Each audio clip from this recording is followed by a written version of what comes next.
ఈ గ్రామానికి అనేక సార్లు రావడం జరిగింది. ముఖ్యంగా ఎందుకంటే స్వామివారు ఒకళ్ళ పేరు చెబితే ఒకళ్ళ పేరు బాగోదనే సంకల్పంతో వారు చెప్పలేదు. నేను ఇక్కడికి మేము రావటం వెంకటరామ అమ్మాయి ఇంటి పేరు తెలియదు, వెంకటరామ జగమయ్య ఫోన్ చేయగానే ఎప్పుడు వీళ్ళిద్దరుతో ఎక్కువ టచ్లో ఉన్నాం. సొంత మనుషులాగా మాట్లాడతాం.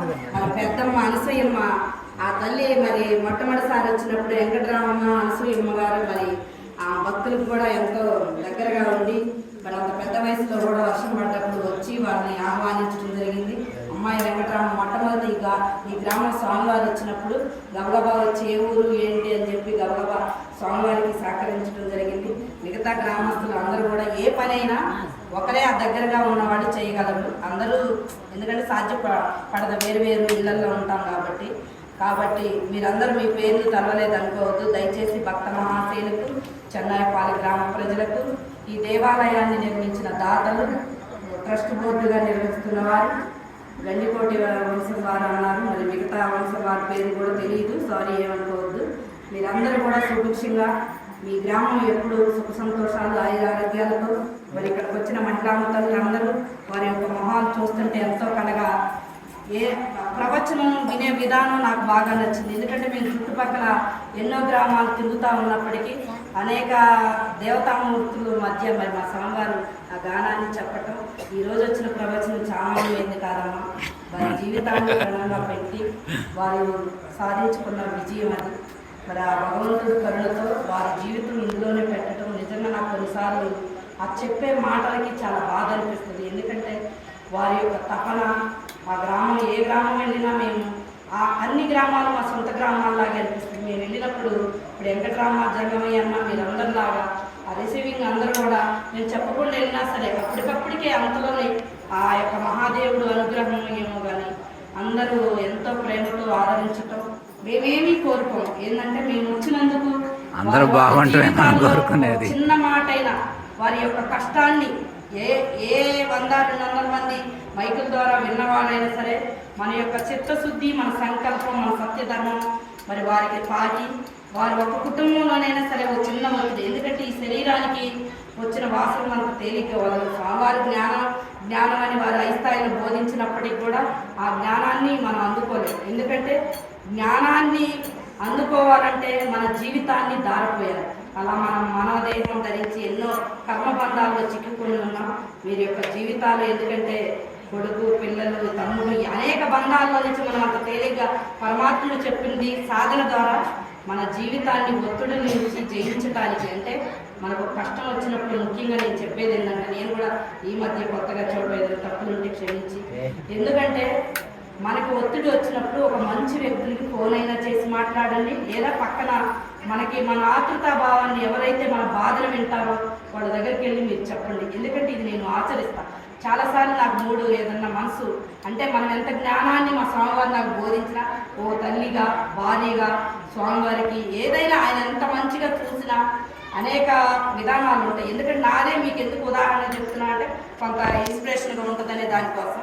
నాకు ఎక్కువ కష్టం వచ్చినప్పుడు దేవుని దగ్గర స్వామివారి కూడా నాకు మొట్టమొదటి చెప్పేది ఇదే, నీకు ఏ బాధ అయినా వచ్చినా ఓ 10 నిమిషాలు మౌనంగా దేవుని దగ్గర చెప్పుకో, లేదా నీ మిత్రుడు. నేను అనేక సార్లు ఈయన అందుబాటులో ఉండకపోయినా ఏ పుస్తకంలో లీనమైపోయినా సరే ఒక ఫోన్లో ఏదన్నా అసలు వాళ్ళు ఏదో తీరుస్తారని కాదు, భగవంతుడు అలా మరణం దాకా పోయిన వాళ్ళు కూడా తిరిగి ఈ మాట వల్ల మేము బయట పడినామని చెప్పింది నేను విన్నాను. అందుకే మీ అందరికీ మహిళామతలు, ఎందుకంటే మీ అందరికీ ఒత్తిడి ఉంది జీవితం, ఎందుకంటే సవాళ్ళతో కూడుకున్నది. మగవాళ్ళు ఇవాళ అనేక మంది సోదరులు అనవచ్చు, అనకూడదు కానీ అందరూ వాళ్ళకి అనేక వ్యసనాల బారిన పడుతున్నారు.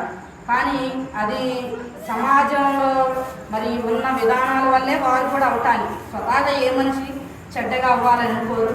ఎందుకంటే ఇంత పెద్ద పెద్ద దేవాలయాలు నిర్మించుకొని ఇంత పెద్ద గ్రామం చెన్నాయపాలెం అనగానే మాకు సొంత పుట్టినూరు లాగా అనిపిస్తుంది. ఎందుకంటే అనేక మార్లు వచ్చి ఉన్నాం. ఈ గ్రామం సుభిక్షంగా ఉండాలి, అలా ప్రతి గ్రామం కూడా ఉండాలనేది మా తపన. కానీ ఎక్కువ మంది ఒక 4 నెలల నుంచి భజన కూడా బాగా వీళ్ళందరూ భజన మండలి బాగా చేయటం అనేది నాకు తెలిసింది. అప్పుడు ఇందాక కూడా విన్నాను. అందరూ కూడా అసలు ఓ 10 ఏళ్ళ నుంచి పాడిన వాళ్ళ స్థాయిలోనే మీరు పాడగలుగుతున్నారంటే మీ జిజ్ఞాసకి నా హృదయపూర్వక ధన్యవాదాలు తెలుపుతూ మరి గ్రామంలో ఉన్న ప్రతి ఒక్క కుటుంబానికి మా యొక్క గ్రామ దేవత అద్దంకి నాంచారమ్మ తల్లి, మా యొక్క సద్గురు వెంకటకోటి యోగిందులు వారు, మరి వారు బ్రహ్మ ఋషి, చాలా మహిమాన్వితులు. వారు శివైక్యం అయిన ఉన్నారు గురువు గారు.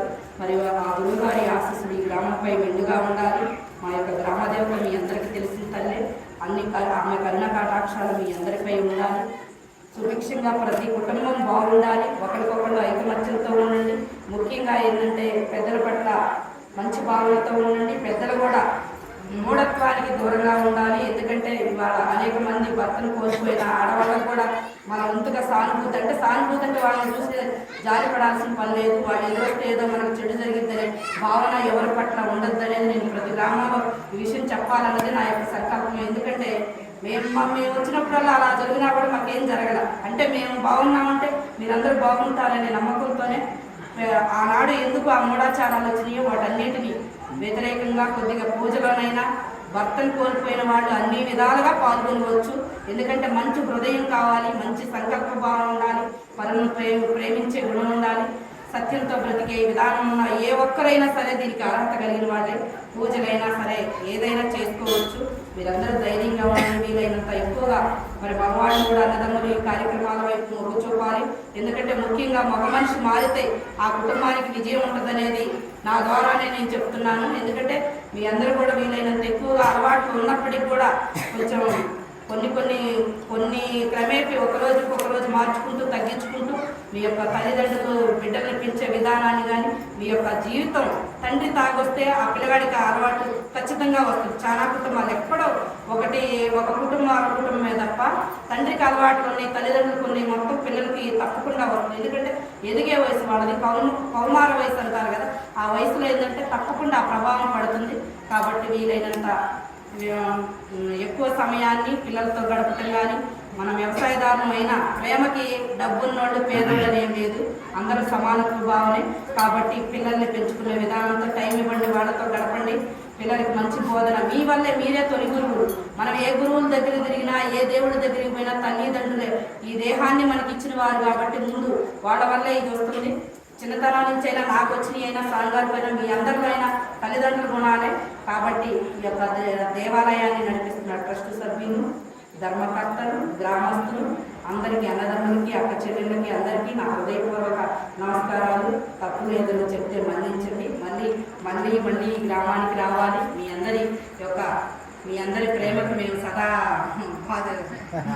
అయిపోయాం. ఎందుకంటే అందరూ అంత చిరునవ్వుతో, ఎందుకంటే ఒకళ్ళు పలకరించినా పలకలిపోయినా మీరందరూ చాలా ప్రేమభావంతో ఉన్నటువంటి వాళ్ళు. ఎప్పుడు నేను ఫోన్ చేసినా జగమయ్య అని అడుగుతా, ఎలా ఉన్నారు, ఎలా ఉంటారు, చాలా బాగున్నారమ్మా, భజనలు జరుగుతున్నాయి అంటారు. వెంకటరామ కూడా ఎప్పుడు పిలిచినా రండన్నయ్య ఇంకా మీరు చెప్పేది ఏముంది అంటది. మా సొంత గ్రామం లాగా ఈ గ్రామానికి వస్తున్నాం. పెద్దల శ్రీ మా అమ్మగారికి కూడా హృదయపూర్వక ధన్యవాదాలు తెలుపుకుంటూ సెలవు తీసుకుంటున్నాను.